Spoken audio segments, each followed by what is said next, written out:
Eric sat in his favorite chair, staring out the window at the street below.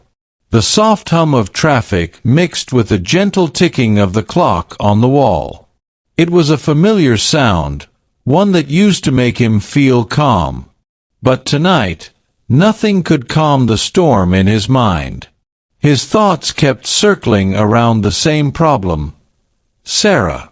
They had been engaged for almost a year now, and at first, it had been wonderful. They were in love, and the future seemed bright. They talked about everything, how they'd travel the world, buy a house, maybe even start a family. Eric had been so sure that Sarah was the one he wanted to spend the rest of his life with. But lately, things have changed. The arguments had started small but were becoming more frequent, especially about money. Eric worked hard as an architect, saving what he could for their future, but Sarah didn't seem to think about saving at all. She loved to shop, loved the feeling of having new things, shoes, clothes, bags, and whatever else caught her eye. At first, Eric didn't mind. He wanted her to be happy, and he liked spoiling her when he could. But as the months passed, Sarah's spending seemed to grow out of control. It wasn't just small things here and there. It was big purchases, designer clothes, expensive dinners, and last-minute trips to fancy resorts. He had tried talking to her about it. He had explained that they couldn't keep spending like this, that they needed to start thinking about their future. But Sarah always laughed it off. "Eric, you're such a worrier," she would say, brushing off his concerns with a wave of her hand. "We're fine.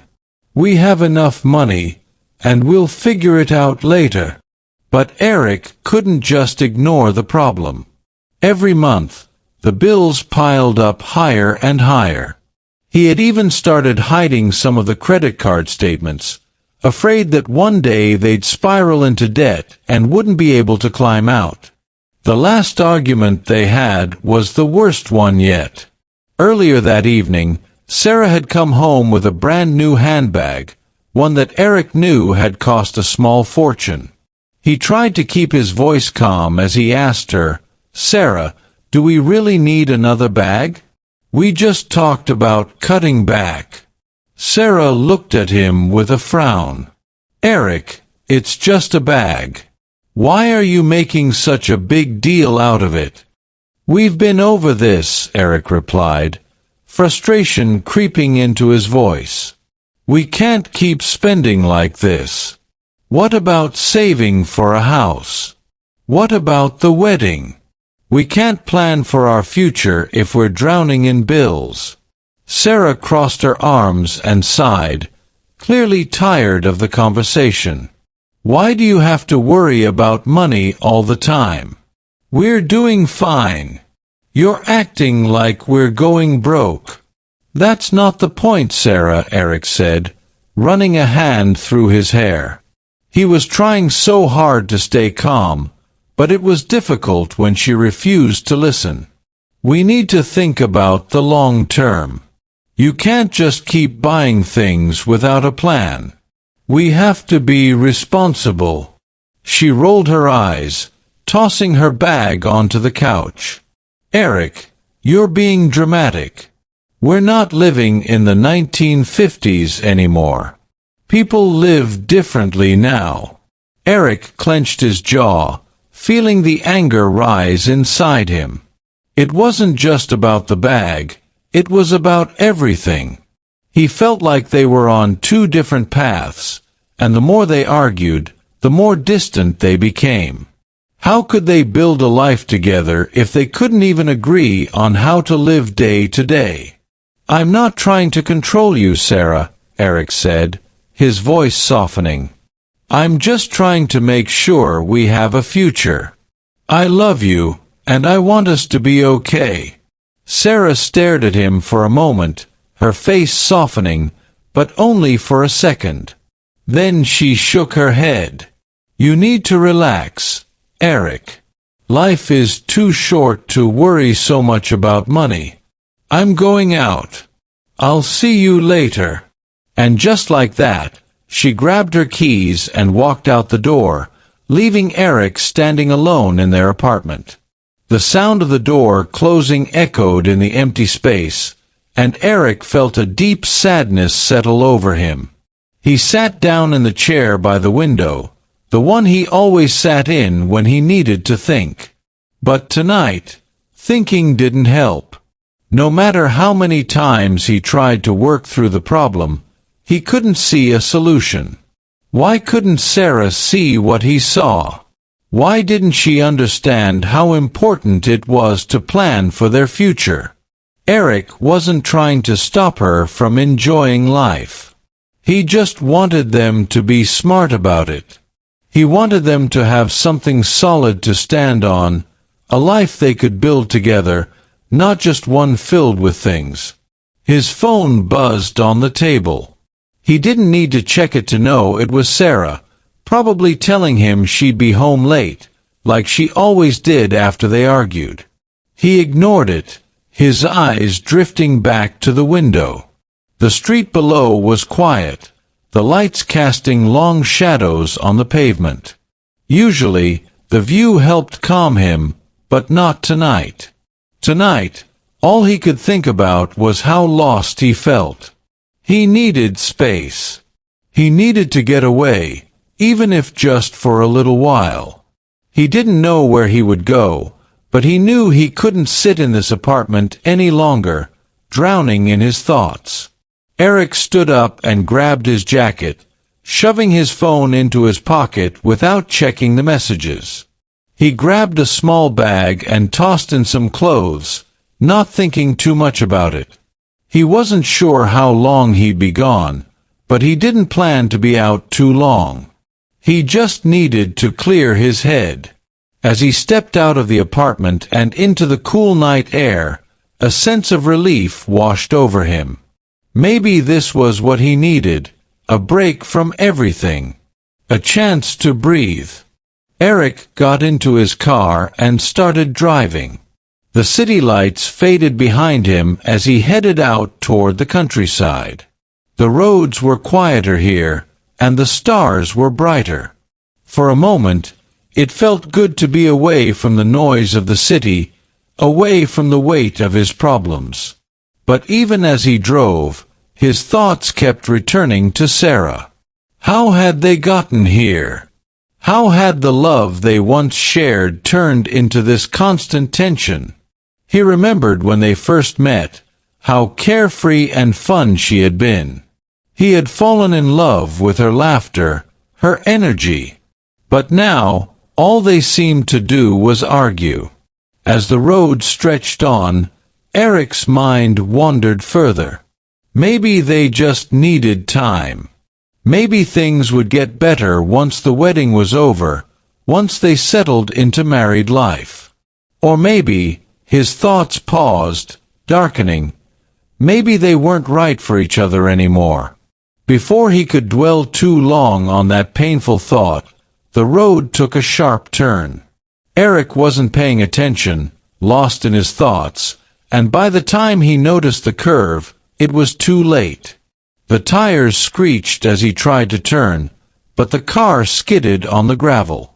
His heart raced, panic rising in his chest. Everything happened too fast. The car spun out of control, crashing into a tree with a sickening thud. And then, there was only darkness. Eric drifted in and out of consciousness. He wasn't sure where he was or how much time had passed. His body felt heavy, almost numb, and there was a deep ringing in his ears. Somewhere in the distance, he thought he heard voices, muffled and unclear, like they were underwater. The world around him was a blur of light and darkness. His mind struggled to piece together what had happened, but everything felt jumbled, like pieces of a puzzle that wouldn't fit. Suddenly, there was a rush of memories, a flash of headlights, the sharp turn, the car spinning out of control. And then the crash. His chest tightened at the thought. The crash. Was he still in the car? Was he hurt? Eric tried to move, but his body wouldn't respond. His limbs felt like they were made of lead, and when he tried to open his eyes, they refused. Panic set in. What was going on? Why couldn't he move? Why couldn't he wake up? The voices grew louder, more distinct now, but still unclear. He caught bits and pieces of words. Accident. Critical. Need a stretcher. Through the fog, he realized someone was talking about him. He wasn't in the car anymore. He was being helped. That thought should have brought him comfort, but all Eric could feel was fear. Fear of the unknown. Fear of what had happened to him. Then, as quickly as the panic came, everything faded again, slipping away like a dream he couldn't hold on to. The voices disappeared, and Eric's mind went dark. The next time Eric woke up, he felt different. His mind was still foggy, but this time he was aware of where he was. The sound of beeping machines filled the room, and the air smelled of antiseptic. Slowly, he opened his eyes, blinking against the bright hospital lights. He tried to sit up, but a sharp pain shot through his leg and side, forcing him to stop. He groaned, his voice rough and unfamiliar. It hurts to even breathe. You're awake. The voice was soft, calm, and it came from beside him. Eric turned his head, wincing at the effort, and saw a young nurse standing by his bed. She was holding a clipboard, her expression kind but professional. "Don't try to move too much," she said gently, stepping closer to his bedside. "You were in a car accident. You've been out for a couple of days. But you're in stable condition now." Eric blinked, trying to make sense of her words. "A couple of days," he croaked, his voice barely above a whisper. The nurse nodded. "Yes. You had surgery on your leg, and you've been unconscious since then. But the doctor says you're going to be okay. It's going to take some time to recover, though." Eric tried to process what she was saying, but it all felt too surreal. The accident, the hospital, the surgery, it was like something out of a nightmare. He tried to sit up again, but the pain stopped him. The nurse was quick to place a gentle hand on his shoulder, keeping him from moving too much. "Easy," she said softly. "You don't want to hurt yourself more. Just rest for now." Eric let out a shaky breath, sinking back into the bed. His whole body ached, and his head throbbed with a dull pain. But the worst part was the helplessness. He didn't know what to do, how to feel, or even what to think. I'm Eric," he muttered, his voice hoarse. The nurse smiled gently. "I know. I'm Lily. I've been looking after you since you were brought in." "Lily," Eric repeated, the name settling in his mind like a small anchor in the storm of confusion. How bad is it?" Lily hesitated for a moment, her eyes scanning his face. She seemed to weigh her words carefully before answering. "Your injuries are serious, but you're going to recover. Your leg was broken badly, and you have some bruised ribs. But the doctors are confident that, with time, you'll be back on your feet." Eric nodded slowly, though the news didn't bring much comfort. He felt so far away from himself, like the person lying in this hospital bed wasn't really him. Was there anyone else involved? Eric asked suddenly, his voice filled with worry. Was anyone else hurt? Lily shook her head, her expression softening. "No, it was just you. The accident happened late at night, and luckily, no other cars were on the road. Someone passing by called for help when they saw your car." Eric exhaled, relieved to know that no one else had been hurt. But the relief was quickly replaced by guilt. How could he have let this happen? He should have been paying more attention, should have been more careful. Now, here he was, lying helpless in a hospital bed, unable to do anything but think about how he'd ended up here. Lily seemed to sense his unease. "Try not to think about it too much right now," she said softly. "Accidents happen, and it's not your fault. The most important thing is that you're here, and you're going to be okay." Eric wanted to believe her, but the weight of everything was too much. He didn't just feel broken physically. Something inside him felt broken, too. Lily gave him a gentle smile. "I'll check on you again in a little while. If you need anything, just press the call button, okay?" Eric nodded weakly, and Lily quietly left the room, leaving him alone with his thoughts. The beeping of the machines was the only sound now, steady and constant. He stared at the ceiling, trying to focus on something, anything, other than the pain. He thought about Sarah. Has anyone called her? Did she even know he was here? The thought of Sarah made his chest tighten, but not just because of the accident. Even before all of this, things hadn't been good between them. They'd argued so much in the past few months, mostly about money and her spending habits. He tried to be patient, but every argument left him feeling more and more drained. And now he wasn't sure how he felt. Would Sarah be worried? Would she come rushing to the hospital when she found out? Or would she just send a message, too busy with her own life to really care? Eric closed his eyes, trying to push the thoughts away.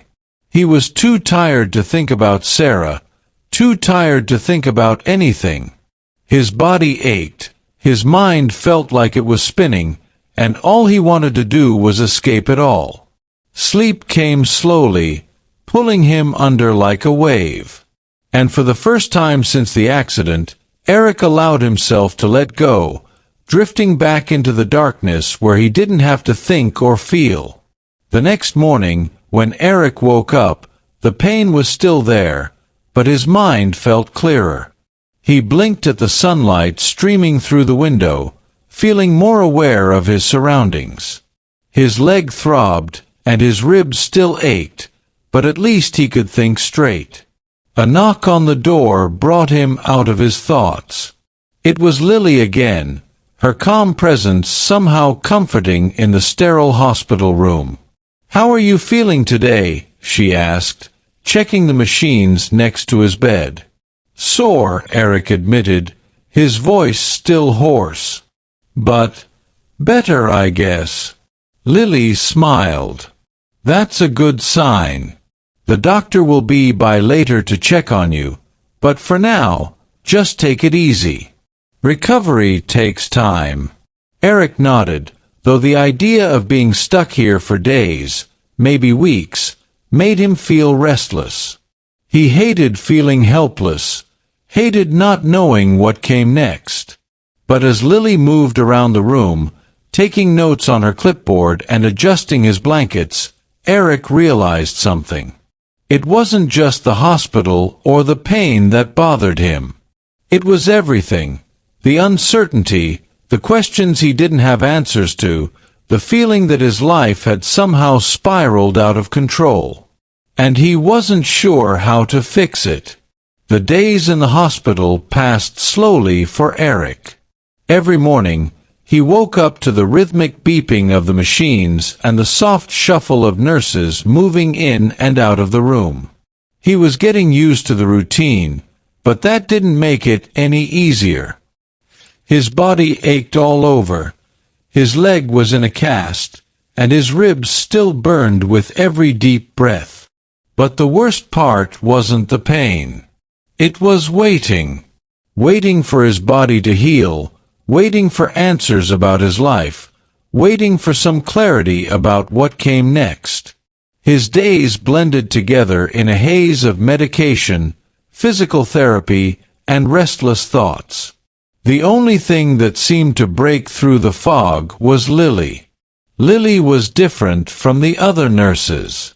She always smiled when she came into the room, and her presence brought a sense of calm that Eric hadn't realized he needed. She was patient, careful, and seemed to know just when to offer a comforting word and when to give him space. Every day, she would help him with small tasks, adjusting his pillows, bringing him water, or making sure he was comfortable before leaving the room. But it wasn't just the way she did her job that stood out to Eric. It was the way she treated him, like he wasn't just a patient.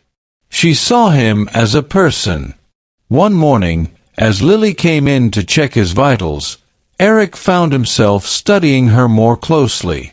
Her dark curls were tied back in a loose bun, and her scrubs were simple and practical, but her eyes were kind. There was something genuine in the way she moved, as if caring for others was just part of who she was. "How are you feeling today?" Lily asked, glancing up from the monitor. "Any better?" Eric sighed, shifting slightly in the bed. "I guess. Still sore, though." Lily nodded, her eyes soft with understanding. "That's to be expected. You've been through a lot. But you're healing. Just try to be patient with yourself." "Patience isn't really my thing," Eric admitted with a half-smile. "I've always been the kind of guy who likes to be in control. Lying here, not being able to do anything, it's driving me crazy."